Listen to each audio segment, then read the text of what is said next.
আসসালামু আলাইকুম। কিরি অঙ্গনে আপনাদের স্বাগতম। আশা করি সবাই ভালো আছেন। শুনেছি নক্ষত্রেরও পতন হয়।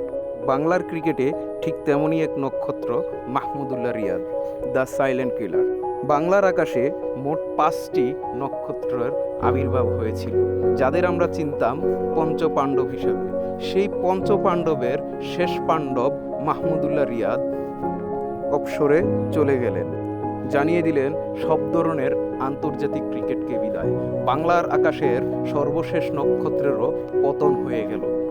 মাহমুদুল্লাহ রিয়াদ ছিলেন খুবই নম্র এবং একজন ভদ্র প্লেয়ার, হেটার্সবিহীন একজন ক্রিকেটার। সবসময় নিজের কাজটা করে যেতেন সবার চক্ষু আড়ালে। সমস্ত সমালোচনা নিজের মাঝে রেখে খেলে যেতেন নিজের মতো করে। বাংলার ক্রিকেটে হয়তোবা বহু মহারথীর আবির্ভাব হতে পারে, কিন্তু আর কখনো কি আবির্ভাব হবে একজন সাইলেন্ট কিলারের? আর কখনো কি আমরা দেখতে পারবো কার্ডিফে হাঁকানো সেই ছক্কার পর সেজদায় রুফিয়ে উপরওয়ালাকে কৃতজ্ঞতা জানানো সেই মাহমুদুল্লাহকে? আর কি কখনো দেখতে পাবো নিদাস ট্রফিতে শেষ বলে হাঁকানো উসরুদ্দানাকে, সেই ছক্কা যে ছক্কায় ফাইনালে তুলে নিয়ে গেছিল বাংলাদেশকে? আর কি কখনো দেখতে পাবো বিশ্বকাপে ইংল্যান্ডের বিপক্ষে সেই সেঞ্চুরি করে নিজের পরিবারকে শুভেচ্ছা জানানো মাহমুদুল্লাহকে, যে সেঞ্চুরির কারণে বাংলাদেশ উঠেছিল প্রথমবারের মতো বিশ্বকাপের কোয়ার্টার ফাইনালে?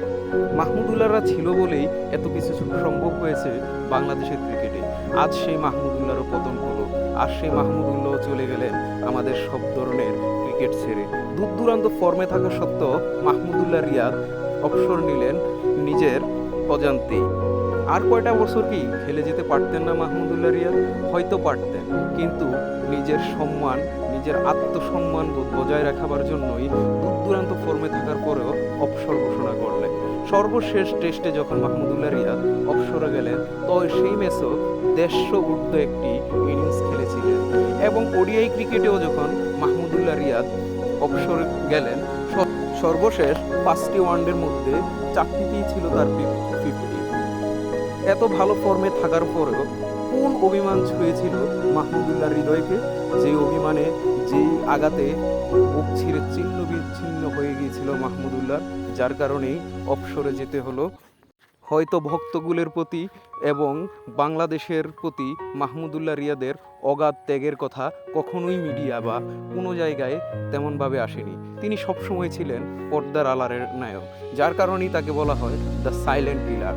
ক্রিকেটের সাইলেন্ট কিলার বলা হয় এই মাহমুদুল্লাহ রিয়াদকে।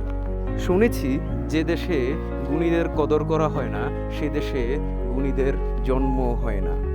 আমরা কি পেরেছিলাম মাহমুদুল্লাহ রিয়াদকে তার প্রাপ্য সম্মানটুকু দিয়ে বিদায় জানাতে, নাকি পেরেছি শুধু ট্রল করতে? আমরা কি পেরেছিলাম আমাদের দলের বিপদের সেই কাণ্ডারিকে তার প্রাপ্য সম্মানটুকু দিয়ে ক্রিকেট থেকে বিদায় জানাতে? হয়তোবা পারেনি। পারলে হয়তোবা তিনি মাঠ থেকে বিদায় নিতেন, এভাবে ফেসবুকে একটি স্ট্যাটাসের মাধ্যমে নিজের বিদায় বলে দিতেন না। 17 বছরের আন্তর্জাতিক ক্যারিয়ারে মাহমুদুল্লাহ রিয়াদ আমাদের অনেক কিছুই দিয়েছেন বললেও ভুল হবে না। দলের অনেক বিপদের সময়, অনেক ক্রুশাল টাইমে এই মাহমুদুল্লাহ রিয়াদ একা হাতে লড়াই করে বাংলাদেশকে সম্মানজনক স্থানে পৌঁছে দিয়েছেন বহুবার। ভালো থাকবেন Mahmudullah Riyad, the silent killer. বাংলার ক্রিকেটের সাইলেন্ট কিলার খ্যাত মাহমুদুল্লাহ রিয়াদ। আপনার প্রতি আমাদের সাধারণ ভক্তকুলের সম্মান থাকবে আজীবনকাল। আপনি থাকবেন আমাদের হৃদয়ের মাঝে, আপনি বেঁচে থাকবেন আমাদের মনের মণিকোঠায়। আজকের মতো আমার ভিডিও এখানেই শেষ। সবাই ভালো থাকবেন, সুস্থ থাকবেন। আল্লাহ হাফেজ। আমার ভিডিওটি ভালো লাগলে সাবস্ক্রাইব করে দিন। আল্লাহ হাফেজ।